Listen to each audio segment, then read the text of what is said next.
Mi nombre es Luis Jorge Bone y soy escritor.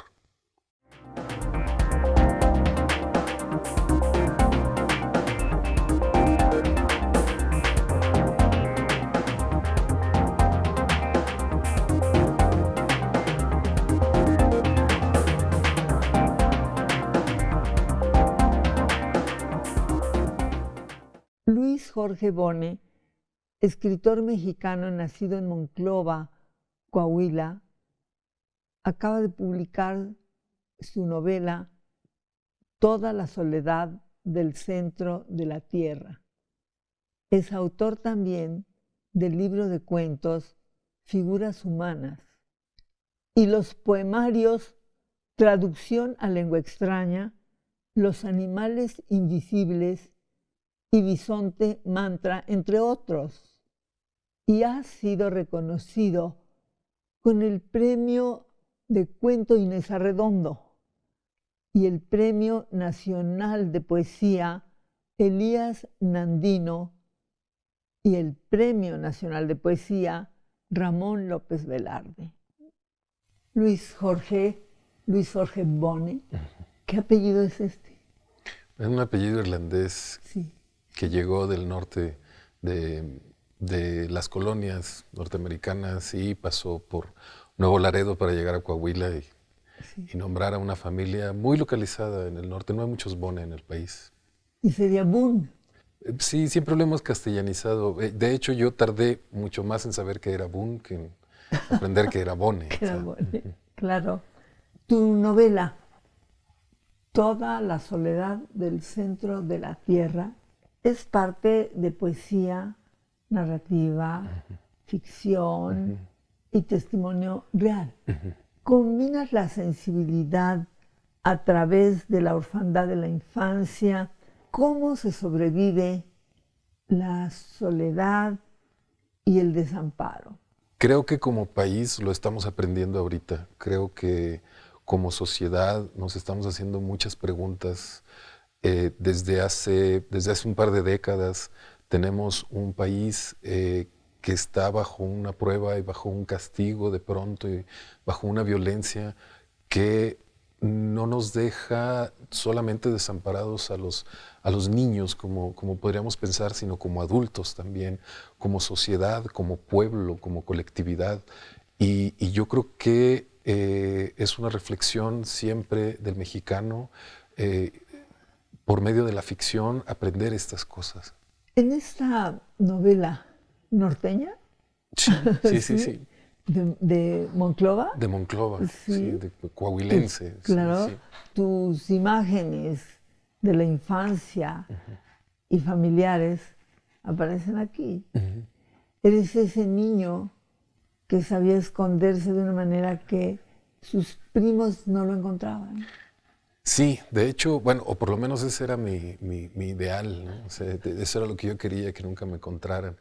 Este personaje, el chaparro, creo que en todas las familias hay siempre un primo, un hermano, un pariente que es el más chiquitito, que es el más chaparrito, que es el que de pronto se queda atrás o el que no alcanza a los demás, el que no lo dejan entrar a la casa o al juego. Y entonces, pues en él recae, digamos, ese deber de sobreponerse a las correrías de los demás, a atajarlos y también a crear su propio mundo. Entonces este niño lo que hace es eso, y yo lo que hacía creo que también era crear mi propio mundo y termina uno pues también creándose mundos para que después lo lean los lectores. ¿Cuándo comenzaste a escribir? Comencé a escribir, bueno, yo comencé muy pequeño escribiendo lo que yo pensaba que eran poemas. Yo pensaba que eran poemas, pero pues, después me di cuenta de que no lo eran para nada. Y posteriormente, digamos, toda mi adolescencia, toda mi juventud, leí muchísimo. Entonces copiaba en realidad. Claro, O sea, así se hace. Sí, así un poco imitando la voz de Neruda o la voz de Arreola o los cuentos fantásticos de Fuentes. O sea, ese era mi aprendizaje. Y hasta que algún día, como con 20 años, empecé como a buscar una voz y me acerqué ya a una actividad mucho más consciente en talleres, en discusiones, en una crítica que busca crecer y aprender. Pero creo que las primeras cosas las escribí siendo muy niño y, digamos, mi conciencia llegó como a los 20 años más o menos. Que ya estabas en la universidad. Sí, estaba en la universidad estudiando administración de empresas, que fue lo que yo terminé. Pues todo eso ayuda en la Sí. vida y en la vida de un escritor también, ¿no? Sí, yo siempre he creído que uno lleva a la literatura lo que ha arrastrado de otras partes también, ¿no? Es como contribuir, digamos, a ese cúmulo de cosas y a esa adoración o a ese amor que tenemos. Pues esta es una novela muy fantástica. Hay tu propia fantasía y desde luego pues otras fantasías que también seguramente las trajiste contigo, ¿no? Sí. Yo siempre he pensado que la frase de cuando nos dicen, bueno, eres tú el de la novela, es biográfica, yo siempre digo, bueno, es que es la mitad. De toda escritura, la mitad es la propia vida. Les damos a los personajes nuestra capacidad de sufrimiento, también les damos a nuestros personajes nuestra capacidad de amar. Entonces aman como nosotros amamos o odian como nosotros odiamos. De pronto le dan la espalda a la vida como hemos sentido que nosotros le damos la espalda a la vida. Y lo demás ya es, digamos, la imaginación, el espionaje que hacemos de los demás. Y lo que sueñas, no que tengas un sueño de algo que quieres llegar a ser, sino el sueño que tenemos todos. ¿Sueñas en la vida real? Sí, mucho. De hecho, trato de que mis sueños, o por lo menos las imágenes que más me impactan, terminen en una novela, aunque no sea propiamente, aunque sea en la vigilia de los personajes. Pero después de que sueñas, cuando escribes totalmente opuesto a lo que soñaste. ¿De qué te sirve el sueño? Sí. Creo que el sueño nos deja ver cosas y ordenar, es una sintaxis, ¿no? Que nos permite ordenar la experiencia de un modo totalmente distinto y nos invita a ver las cosas de modo totalmente distinto, aunque de pronto estamos en lugares que conocemos, los vivimos de diferente manera. Entonces esa sensibilidad, como ese vuelco hacia otro lado o ese cambio de ángulo, eso es lo que más creo que enriquece de los sueños. ¿Has leído a Lewis Carroll? Sí, claro, sí. Por supuesto. Y has leído a Fitzgerald también. Claro, sí. Creo que de esa generación es el escritor que más me gusta, Fitzgerald. Sí, claro. De los americanos. De los americanos. ¿Y otros extranjeros también has leído? Sí, de hecho. Por gusto, digamos, ¿cuáles? Faulkner, para mí, Faulkner Hombre, fue uno de los... Claro. Creo que todos los mexicanos tenemos como un enamoramiento de cuando descubrimos esta prosa y esa profundidad y además esa capacidad que era prácticamente endemoniada, ¿no? de atraer materiales de la vida y de las imágenes. Y bueno, esa generación creo que a mí me marcó mucho. También los escritores del sur, como por ejemplo Cormac McCarthy, o Sam Shepard, o Barry Gifford, son autores que a mí me han impactado muchísimos y bueno, yéndonos a otras latitudes y a otros géneros, Anne Carson, ¿no? Gran poeta canadiense, y Alice Munro, esta gran cuentista, premio Nobel. De Faulkner se dice que es el escritor americano más latinoamericano. Más latinoamericano, sí. Y sí. Sí, yo creo que pues a nuestro boom lo influyó enormemente, ¿no? O sea, era un faro para ellos, y lo reconocían y decían que le debían muchísimo de sus lecciones, estas prosas ambiciosas, los lugares, inventarse un lugar para que ese lugar fuera una gran metáfora de la realidad, como hizo García Márquez, o esta prosa que era que devoraba el mundo y lo convertía en una especie de letanía y en algo, en un tiempo sin tiempo, como lo hacía Fuentes.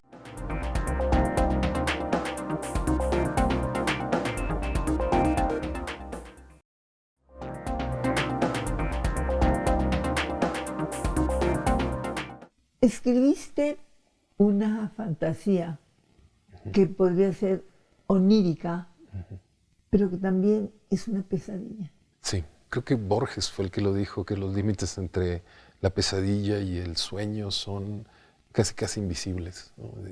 Eso es un vuelco, es una mirada, es un color distinto y entonces todo se vuelve un abismo.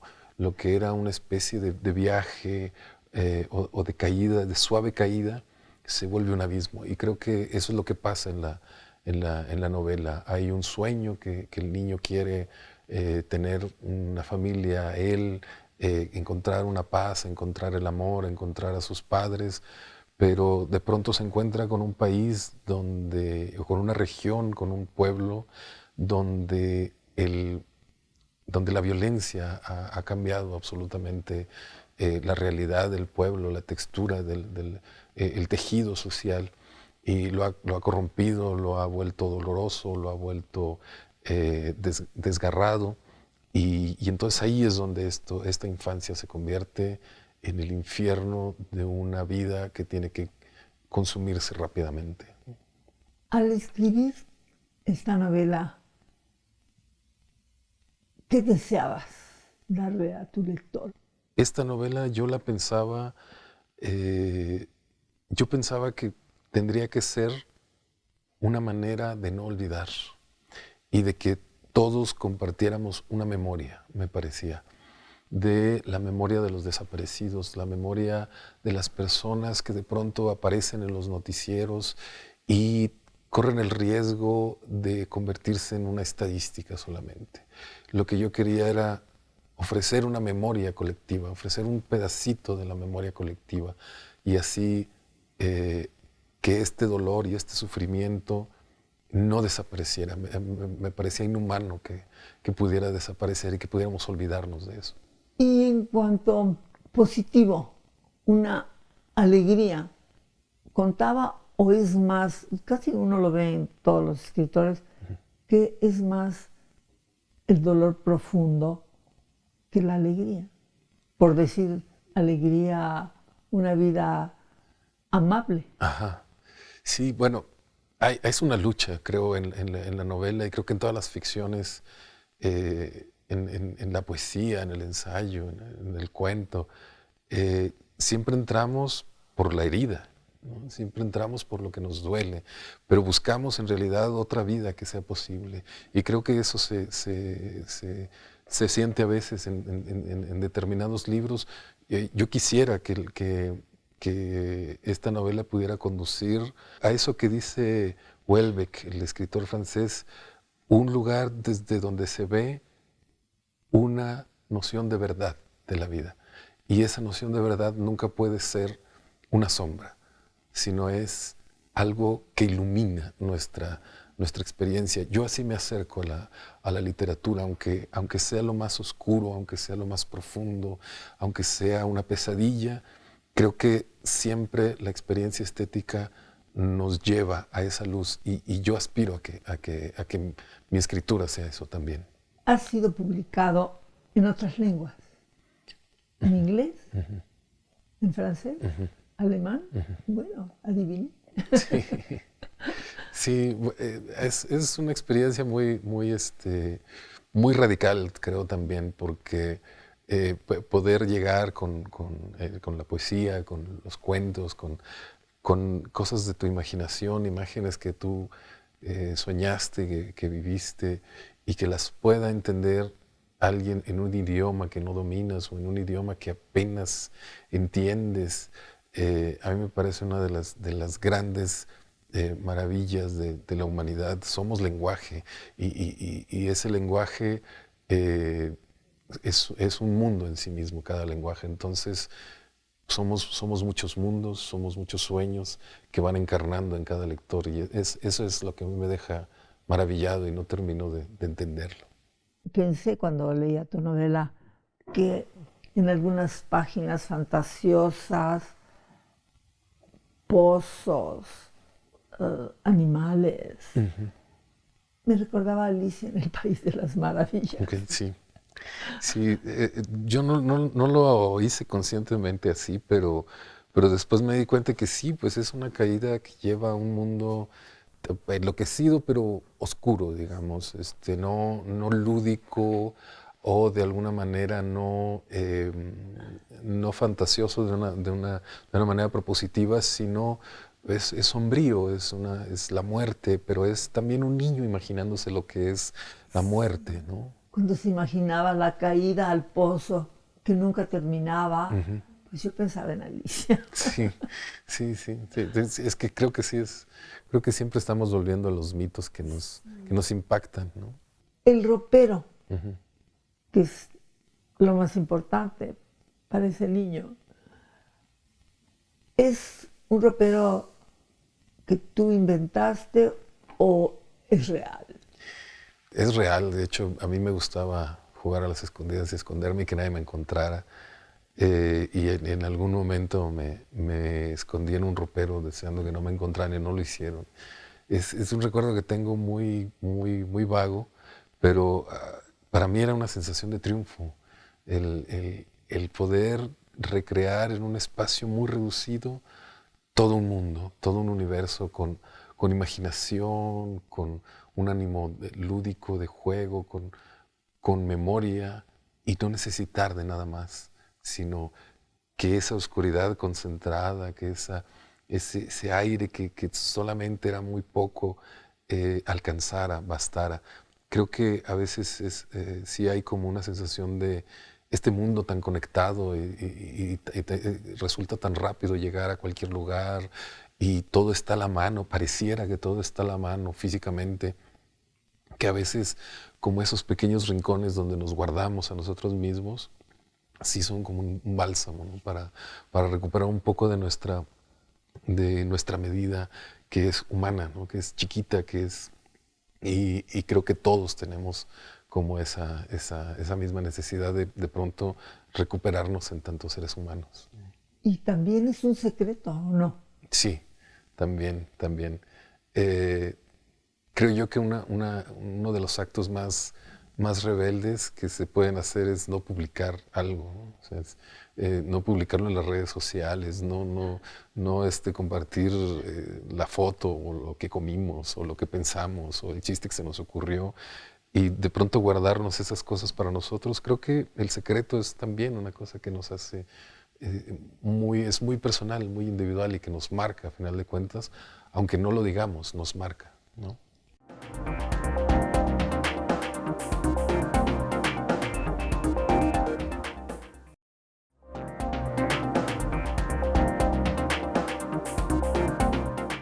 Cuando estás dentro del ropero y describes que de pronto te has como perdido y tocas la pared del ropero para darte cuenta de que estás vivo y de que estás ahí. Y también piensas en el pozo en el que te hundes y te vas. ¿Te daba terror eso? Sí, la verdad es que creo que ¿Sufrías un poco cuando estabas sí, dentro del ropero? sí. Cuando buscaba, digamos, esos escondites donde solamente cabía yo, como los gatos, ¿no? Que se meten en un lugar donde solamente ellos caben. Eh, yo creo que sí es un poquito también, quieres que te encuentren para darte cuenta de que estás vivo, ¿no? O sea, quieres tocar algo, quieres hacer ruido, para decir, sí, todavía sigo, ¿no? Aquí esto no me fui a ningún lado, no me devoró la oscuridad, no me diluí ahí, sigo teniendo un cuerpo, sigo pudiendo comprobar mi existencia, tocando a las personas me pueden tocar, ¿no? Creo que sí hay un gran componente de miedo y de enfrentar un miedo. Pero el ropero finalmente te salvaba. Ahora, esos primos tenían poca imaginación. Bueno, sí, de pronto creo que el primo, el que tiene más imaginación, es el que peor le va, porque pues, se queda de alguna manera separado de los demás. Y en el caso del personaje, el del Chaparro, él tiene una vida interior muy rica y tiene una vida interior que le Sí. ayuda a compensar, digamos, su tamaño, su capacidad o su edad. Y entonces eso lo hace separarse un poco de la manada o de los primos, pero también lo hace verlos desde otro lado y ver la vida desde otro lado. Entonces creo que es un testigo necesario como de ese otro lado de la vida. El primo del que hablas existe todavía. Bueno, de niño yo jugaba muchísimo con mis primos y éramos muchos, entonces sí son, y había primos muy grandes, muy mayores que nos hablaban sobre lo que ellos consideraban que era la verdad de la vida y qué teníamos que hacer. Y, se ponían de pronto como estos grandes conocedores, como hombres de mundo y de mucha experiencia, aunque tenían 15 años nada más, ¿no? La gracia era que nosotros teníamos 8, entonces para nosotros eran semidioses, ¿no? Entonces creo que siempre nos ha pasado eso, ¿no? A todos cuando somos muy niños que conocemos a un familiar, un primo, una prima, y entonces nos parece que nos están abriendo camino en la vida y están, creo que, igual de perdidos que nosotros. ¿Podrías leer alguna página Sí, sí. que te interese? El Día de Muertos nos llevaban a todos a visitar a los papás de Huela Librada. Nos metían a la casita, nos sentaban alrededor de las lápidas con sus nombres. Yo tenía que hacer esfuerzo para entender las fechas, para imaginármelas siquiera. Podían ser garabatos, surcos de la piedra, puras rayas. Podían señalar días que todavía no habían pasado o que nunca iban a pasar. Los días en que se terminaría el mundo y nadie lo sabía, o los días en que había empezado a existir. En eso me entretenía mientras mis primos se molestaban unos a otros, los más grandes a los más chicos. Y ahí va el golpe de alguna de las tías o de la mamá del payaso, uno discreto porque no querían molestar a Abuela Librada, que desde que llegaba se volvía otra persona. Ese día no tomaba ni un sorbo de tequila, no fumaba, casi no hablaba. Parecía que reservaba las palabras para cuando estuviera frente a las tumbas. Y les decía cuánto los extrañaba. Les daba la queja de sus hijas, que eran unas ingratas, y de nosotros, que éramos herreros y todo ensuciábamos y le volteábamos la vida al revés. Se disculpaba por las maldiciones que le llegaban a salir.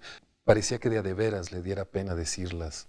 Se llevaba una mano a la cara, inclinaba la frente y decía: perdón, papacito, perdón, mamacita, es que me sacan de quicio. Se acordaba de cuando ella era joven y ellos estaban vivos. Lloraba mucho, como si pudiera verlos allá enfrente y apenas los fueran a bajar a la tierra.